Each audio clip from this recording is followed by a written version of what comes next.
Hey, what's up, everybody? This is Brandon Shank, and welcome to the Brandon Shank Podcast.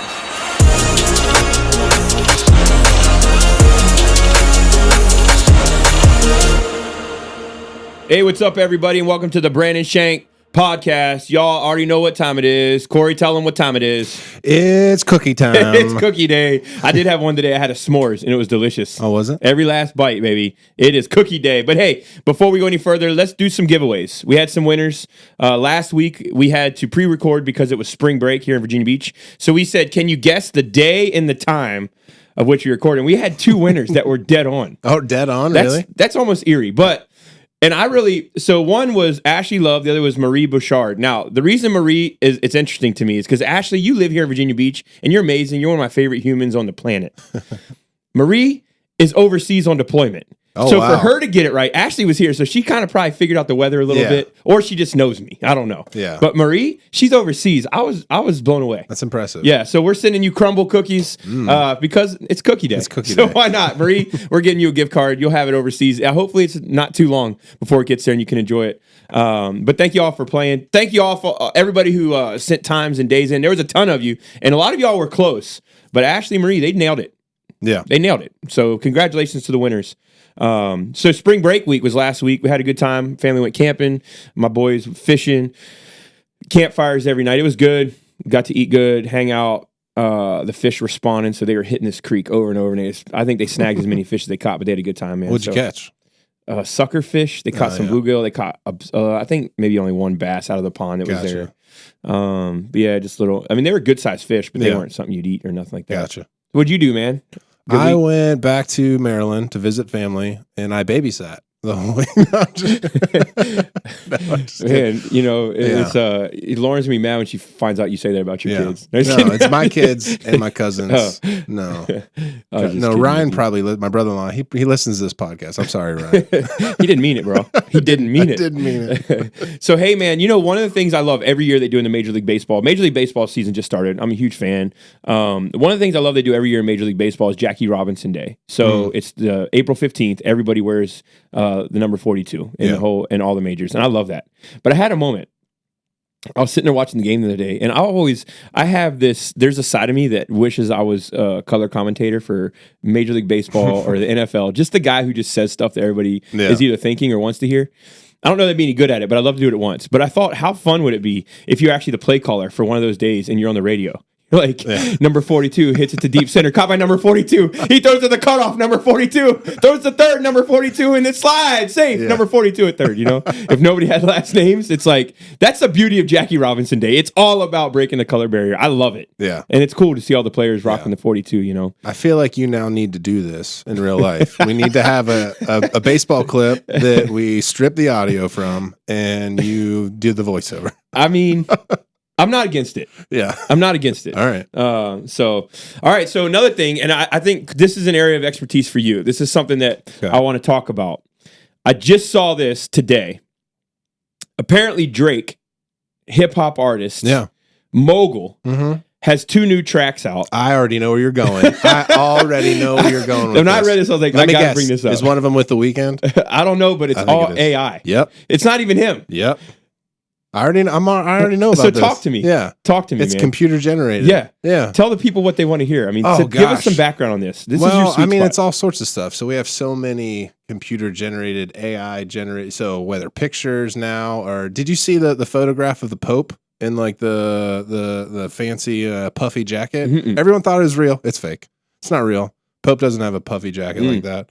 Or if you've heard of the Chat GPT or TP, all that kind of stuff, where you can just type in whatever you want and this computer algorithm will.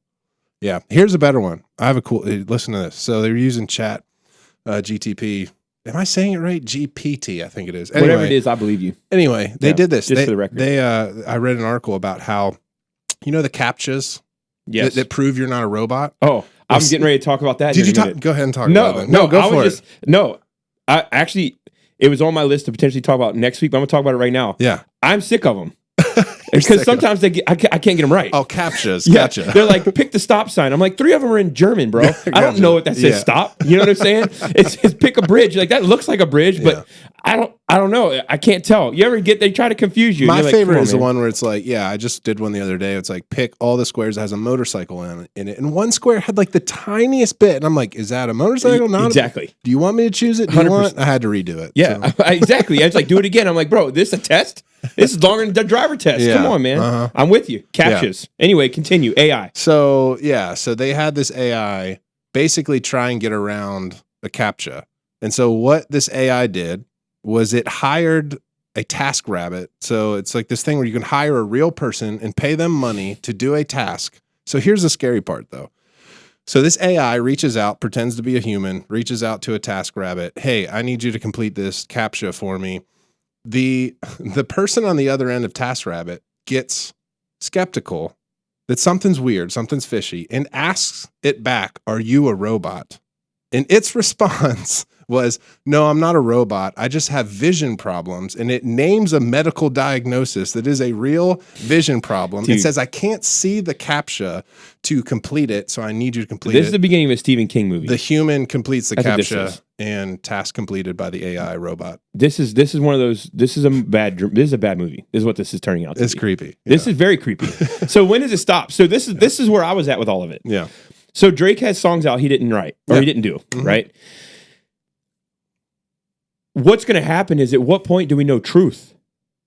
Right? Because well, that wasn't me. Well, it sounds just like you. Or that picture wasn't the Pope. Well, it looks just like the Pope. So what's happening is our technology is going to make it to where's the truth? Like, we're not going to be able to know. And people, how many people, back in the day, people went to prison because of juries that were, paid off. Yeah. Well, how many times, maybe in the future, what's going to get jacked up to where people are going to be facing prison sentence? I know this is going deep, but I'm just saying, this is where my mind went. It could happen. Facing prison sentences because of AI or something they didn't do online, that somebody got hacked their stuff and made it look like they did, which has already happened, right? That's already been done.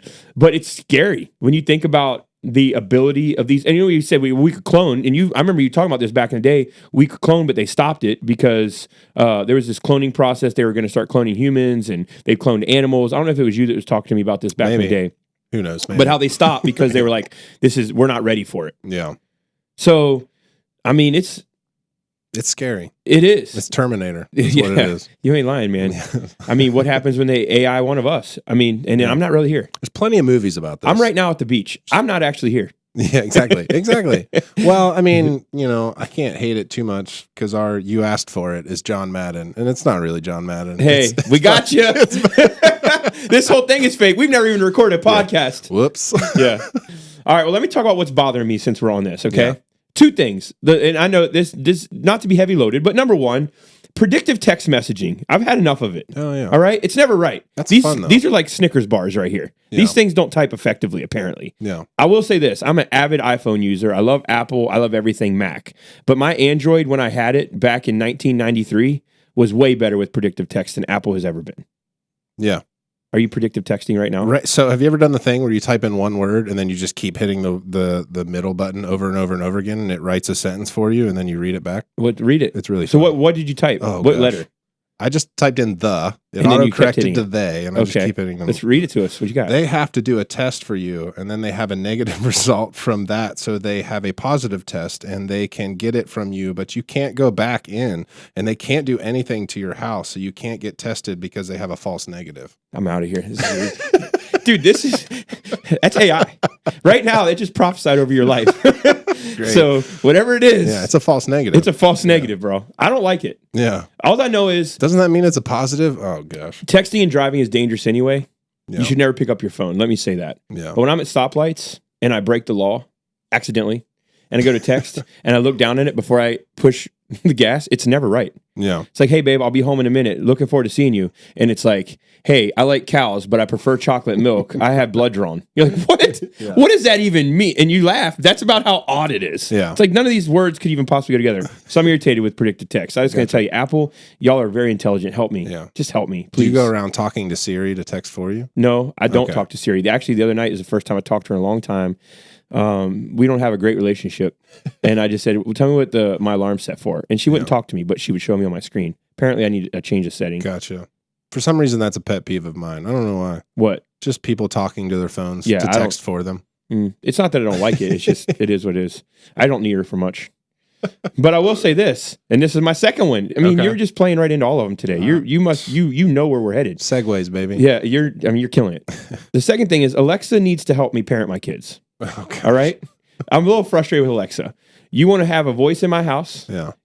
but you don't ever correct my children when they tell you to do things that are wrong. My children will launch apps on her. They'll tell her to say things, Yeah. and she does it. And I have a problem with that. They should recognize a voice under 12. Like I opened up Alexa today, and one of the last commands was launch big fart. Apparently, it's an app or something. I think it's a sound. Yeah.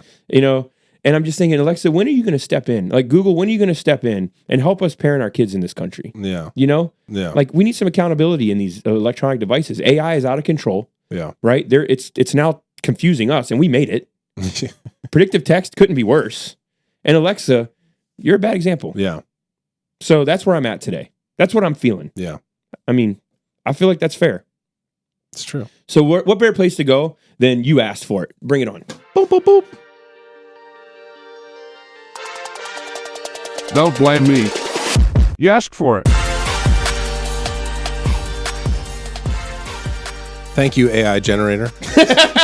Can I move now? Yeah, you can. All right, David. David from the Flow Rider, he asked, do the Warriors have a chance? They're down 0-2 to the Kings. Listen, the Warriors, in my opinion, do not have a chance. And let me tell you why. I'm a big guy. I like building teams based on chemistry more than talent. I think the Warriors have a ton of talent.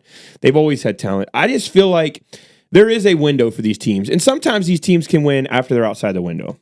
But I feel like the Warriors' window is over. And I'll tell you why.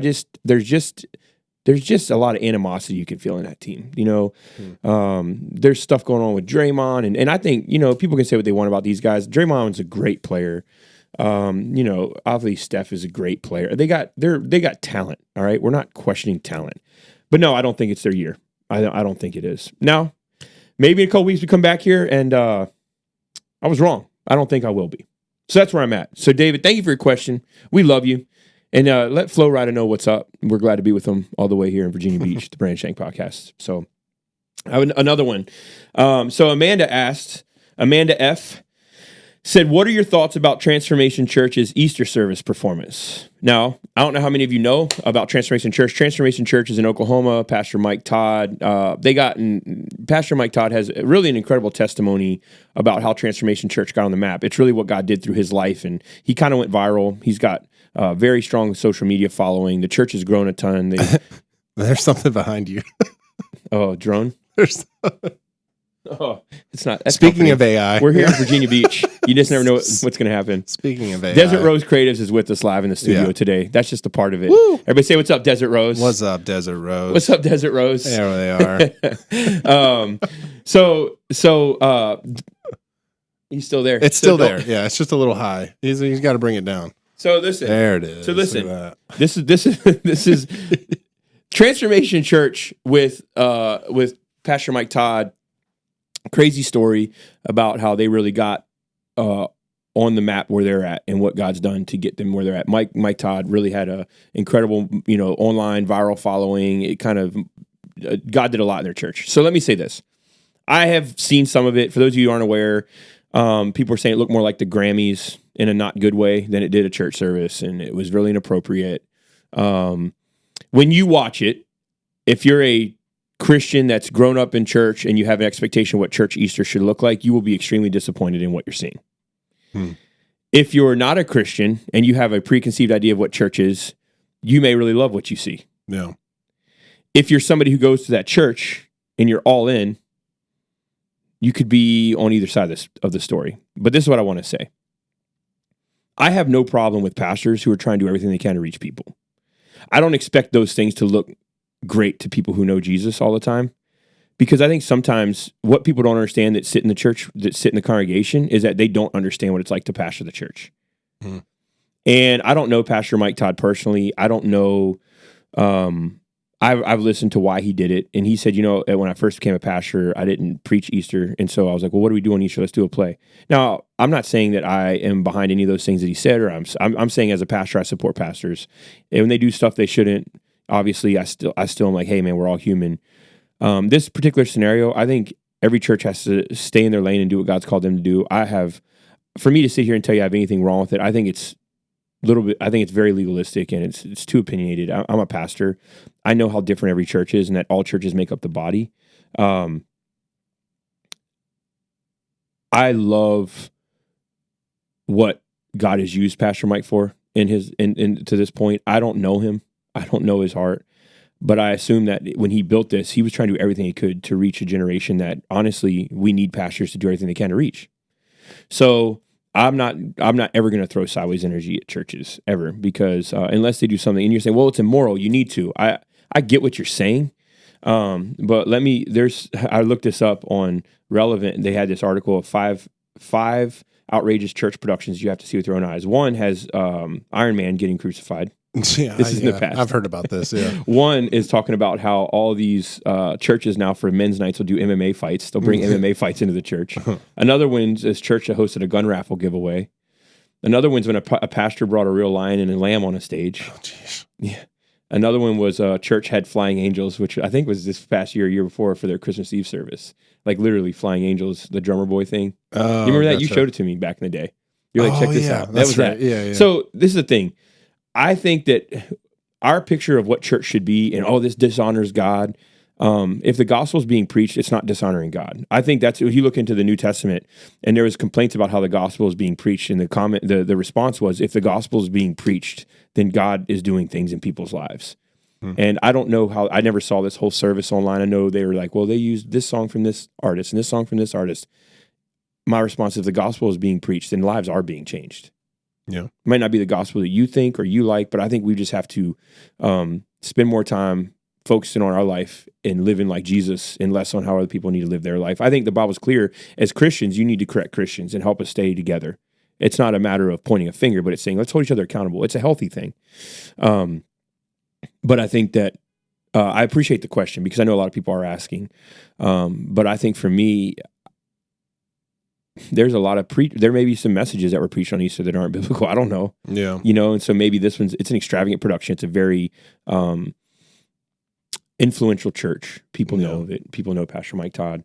We're talking about him on our podcast, right? Yeah. Because we know about him. Yeah.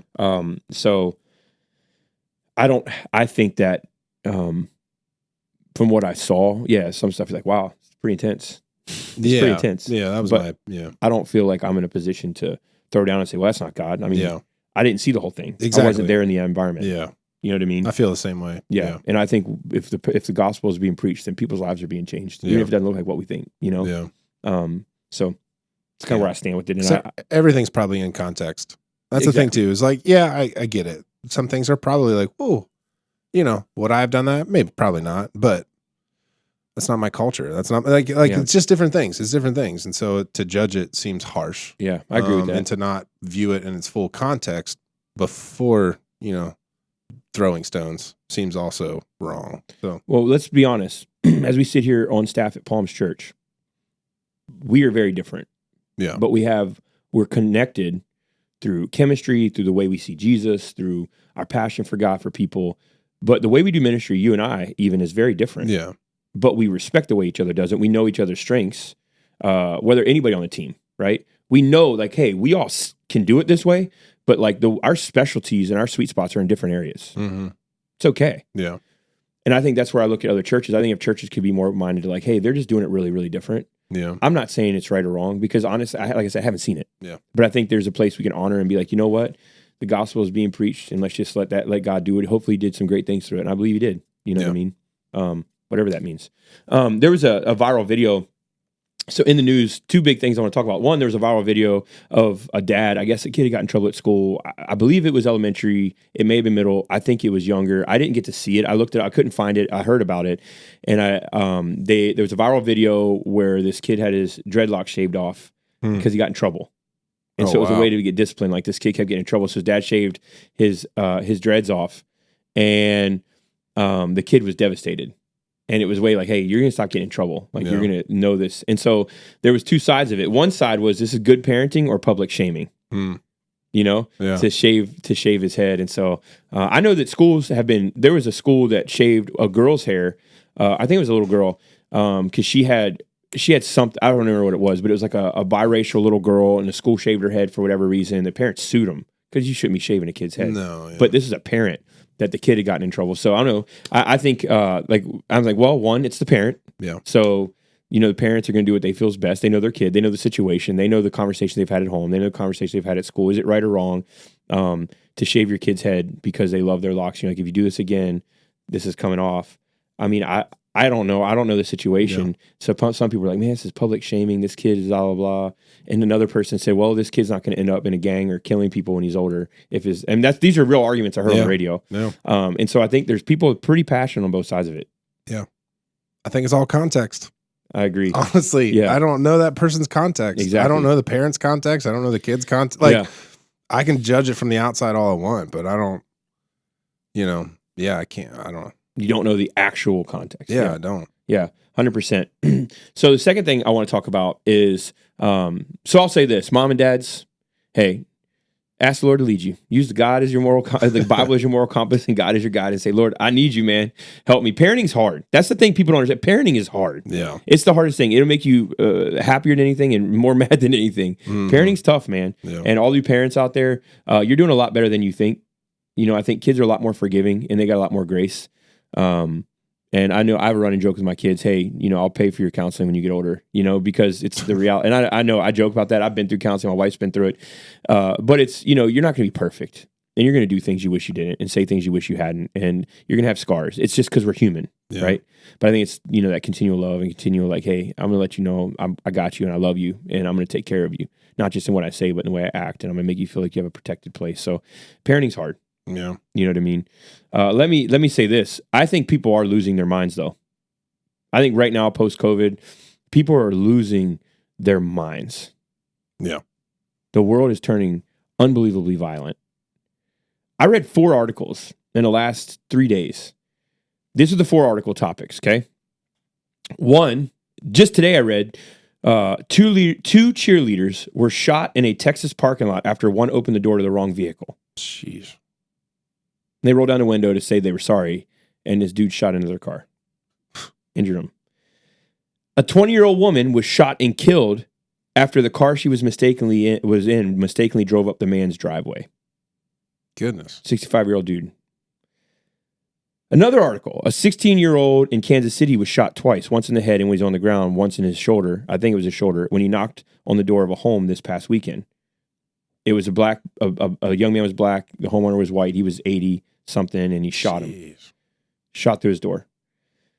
And another one that I read said an armed 73-year-old chases 6 teens and orders them to lie on the ground and then shoots. They were driving too fast, kicking up dust and rocks. Jeez. 4 articles I read in the last 3 days. Yeah. All about people just losing their minds. Yeah. I mean, we go down through it and you could say, I don't know what in the world the guy was thinking shooting into the car of these girls. The 20-year-old woman was shot and killed. Their car was in the driveway and the dude shot into it.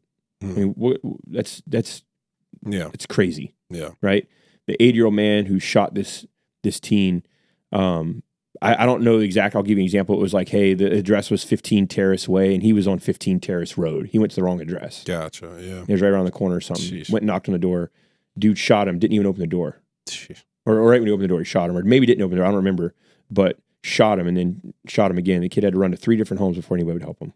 Jeez. Isn't that crazy? It is. And people are saying, well, it's racial. And you could say, well, this is an 80-year-old man. He's this 80-year-old white man and his wife, and he's trying to defend his home. And I'm like, okay, let's say for a minute that he was. What about the 3 homes? Why are nobody else being held accountable? Yeah. What about the homes that this boy ran to? If they were there and nobody came to the door, they could say, well, we didn't hear him. But what if they did hear him? Yeah.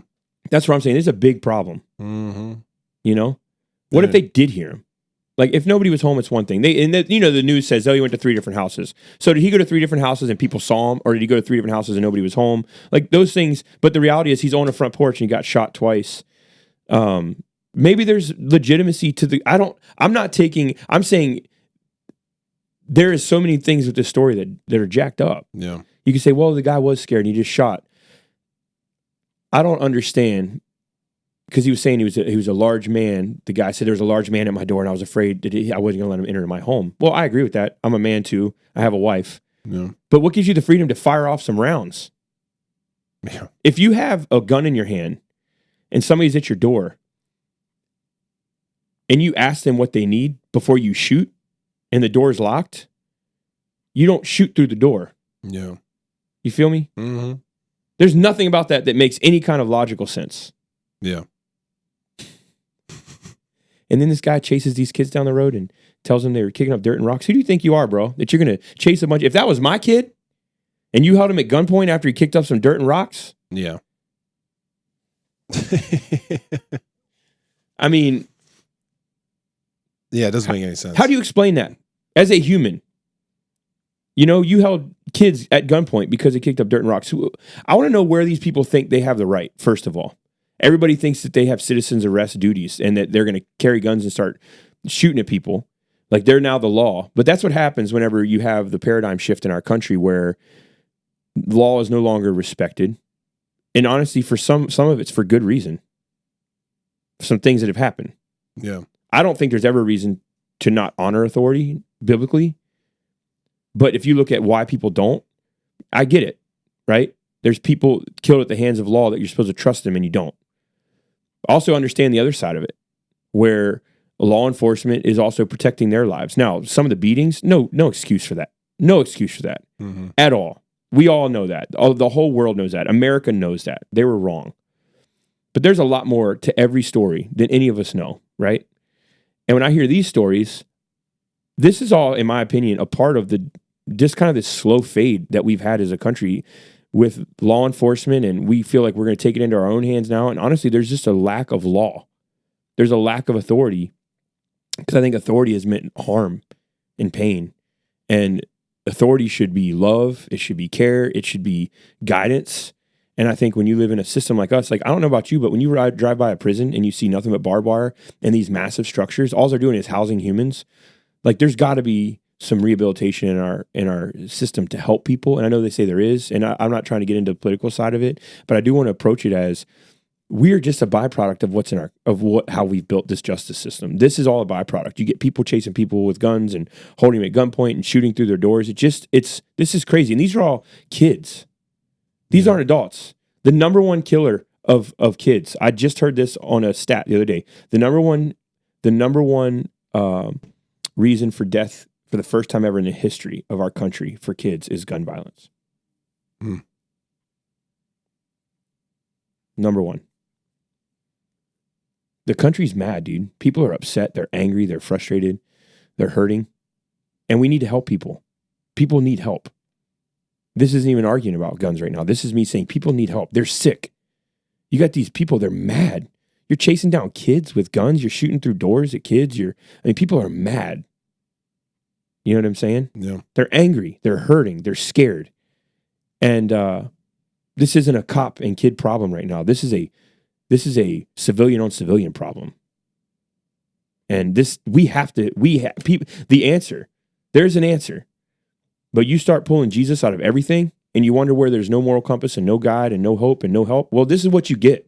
This is what you get, America. This is what you've paid for. This is the food that you've cooked up, the meal that you've delivered. This is what you get. You get chaos, you get death, you get murder, you get racial violence, you get people looking for identities, you get people angry, you get people ready to kill in an instinct in a moment. This is what we get because this Satan's, he's tap dancing on this thing. He's loving it, bro, because we have no moral compass. And this is what you get. This is what happens. All of our ideas and wisdom, this is what we get. It's violent. You know what I'm saying? Yeah. It's funny. I was recently watching on Netflix. There's a documentary called Emergency NYC. And so there was a documentary that came out. I guess it was during COVID. It was called Lenox Hill, and it was about this hospital in New York. It's like a neurosurgery specialist. You ever remember that show back in the day called Rescue 911? Mm-hmm. Dude, Yeah. I used to love William Shatner. Yeah. So this Emergency NYC, I just watched it. I like shows like this. And it's one of the only kind of documentaries I really love. And basically they were talking about in this show, it followed like these emergency crews and life flights and all this stuff around New York City. And it said that COVID, with people staying at home, it allowed things to get worse. And so they're talking about a lot of people didn't have health insurance and now they're coming back to the hospitals. They don't have health. They had health or they didn't go to the hospitals because of COVID. So now they have 2 and 3 year problems that they're coming back to the emergency rooms for. And the health system's being inundated because people didn't have help. Right. Mm-hmm. They also said because people are now going out, the assaults are up, the violence went up, people are dealing with trauma of COVID. And that's what they were saying in this show. And as I was writing, even looking through the stuff I wanted to talk about on the show, everything's kind of just playing into each other. You see that, right? You see the pain, you see the darkness, you see the hurt. But one of the things that's really cool in there, have you ever seen an organ transplant?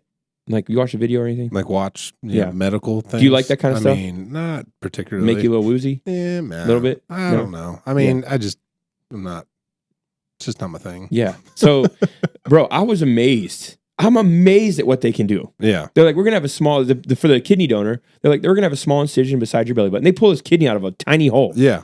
An entire organ out of a hole this big. Stitch them up. Well, yeah, that's like a C-section. I mean. Well, C-sections, I think, are more intense. Well, it's a pretty small hole for a baby to come out of. Yeah, but C-sections, I think, are a little more intense than even a kidney transplant. Not the person getting it put in, but the person getting taken out. Yeah. And so I've watched a bunch of these. Yeah. And this one dad donated his kidney to his son. His son was 14. Really cool story. And they're talking about how his dad has all these complications potentially in his future because of the way things were. But he was like, no, I want this for my kid. His kid was 14, was going to have to go on dialysis, loved baseball. Yeah. But he was like, he's going to be back playing sports, doing all the things he loves. I was like, that's awesome. I mean, what parent wouldn't be like, yeah, I'll do that? I mean, not that it wouldn't be terrifying, but you'd be like, yeah, I'm in, Well, maybe there are parents who wouldn't. But it's like, yeah, I'm in. I'm going to do this. So this whole thing, I was watching it, and I kind of got to the point where I thought maybe I could do it. Like, I could do the surgery. I watched so many of them. I was like, man, how, I feel like next day I woke up, I was like, man. Isn't that like that's like a hotel commercial, isn't it? Remember? Yeah. You a doctor know when I stayed at the Holiday Inn. Exactly, yeah. But a part of me was like, man, wonder if I could pull this off. Yeah. Watched a lot of, do you do that? No, but I've watched Emergency NYC. I watched a lot of transplants. I think I'm good at this part. But it is amazing when I watch these shows. I'm like, man, look at how good people are at what they do. Yeah. Like, seeing how God created us and then seeing how much wisdom he's given us to keep people alive and to grow things, like watching these planes take off and fly back from, like, this doctor's leaving. They started a surgery. The doctor's flying out, this other doctor, to go to North Carolina to get a kidney. Yeah. And then when he gets back, they time it perfectly to where he walks in, they're ready for the transplant. Yeah. Like, that's how much timing goes. It's amazing, isn't it? It's impressive. It's impressive. So not to woo or to gross y'all out or to make you woozy. But if you need a transplant, just holler at me. Yeah. I might be able to help you out. I've figured it out. I'm playing. No, these doctors, they're brilliant, man. Yeah. But anyway, hey, I got a final thought. Here's my final thought. All right, so if you're like me, I'm an entrepreneur. I'm a leader. I built multiple nonprofits. My wife and I started this church. We started different sports programs. We've done a lot of that. And as a leader, you're always looking for ways to grow. You're always looking for things you can do. And I don't know about you, man, but over time, you feel like there is if you run this play as a leader, it will work, right? It's a one size fits all. I get up at 4:30, work out by 5:15, drink my orange juice, have my Greek yogurt, 14 blueberries, drink my protein shake, get my time in with God and with all the other things I want to do. Then at 7:45, I start my first meeting until 12:15. And, you feel like there's all these things. And there's some great books, like Win the Day. The whole concept is when I commit, I don't quit. I'm a finisher. And I'm a starter more than I'm a finisher. So that one's helpful. But, books like What Got You Here Won't Get You There. Get Out of Your Own Way, Winning Mindset, 7 Habits of Leadership, the 7 Habits of Highly Effective People. Yeah. I don't know about y'all, but this stuff gets overwhelming and quickly makes me feel like I will never do anything good in my entire life.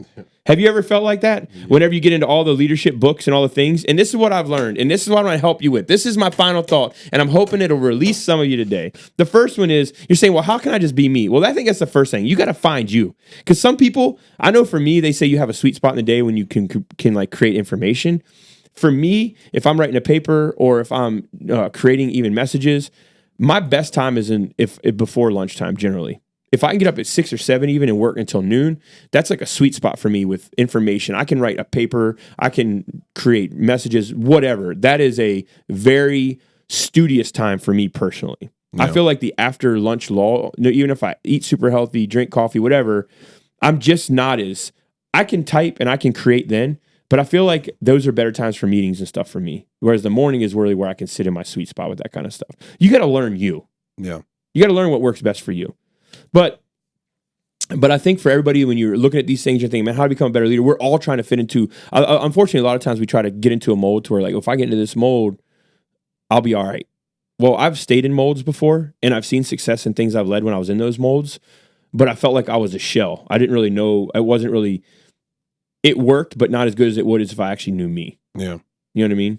And so I think the biggest things as leaders and as people and as we get overwhelmed with society, not feeling like we're good enough, not feeling like we have enough followers, not feeling like we have enough influence, not feeling like our kids love us, not feeling like we're making good meals at night, not feeling like we're taking care of our kids, not feeling like the laundry's not done, not feeling good enough because we're not as successful or we have too much debt. The list goes on and on. Is that fair? Yeah. The number one thing for me is just be responsible. I say just do what you say you're going to do. So for me, if I say I'm going to be at a meeting, I'll be at a meeting. Although Corey knows I hate being late. I was late to one today, and I hate it more than anything. I hate being late. If you looked at my track record of responsibility and meetings, if I've had 5,000 meetings, I was probably late for less than 10. Yeah. I'm just never late. In all of our meetings together, how many have I been late for? Yeah. Never, right? Yeah. I think being responsible is number one, right? Just do what you say you're going to do. Be at the places you say you're going to show up to. And the number two thing is, and because that's the easy one, that's the one we can all do. That's just setting your alarm earlier, knowing you. And the number two thing is this: people will remember you. I actually told my 12U baseball team this the other day. I'm trying to teach them teamwork versus, not about the person, but about the team. I said people will remember you about what you do for them more than what you do for you. But it may be a better way to say it is people will remember more about what you did for them than what you were good at. Yeah. At your funeral, people aren't going to be talking about what you were great at. They're going to be talking about what you did for them. Yeah. Every funeral I've ever been to, people are never raving about the skills of the person that's in the casket. They're always talking about how that person changed their life. Yeah. And I think it's where we get it mixed up. A lot of times in leadership, we look at it as, if I lead well, I can build this, whatever this is. You can fill in the blank. Where leadership isn't about building that. It's about building the people. Right? Because I know as a leader, as a visionary, I have a picture of something I want to build, and then it's very easy to think about the people to get you to that picture.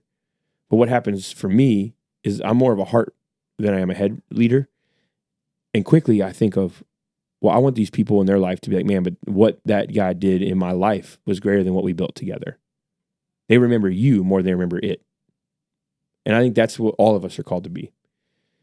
And I think the last piece of this is Jesus has to be our guide. Yeah. If you take away the Bible as the moral compass for the world, you get a lot of what we're living in this country. There's no rule. What does marriage even look like? Is it 2 people? Is it 3 people? What does it even look like? You take away the moral compass of the Bible, you can't tell me, well, as humans, we can just decide a moral compass, like this is wrong, this is right. Well, how can you tell me that that's wrong and this is right based on what? Well, the Bible is got to be the basis, because there's nothing else that could be the moral compass. Yeah.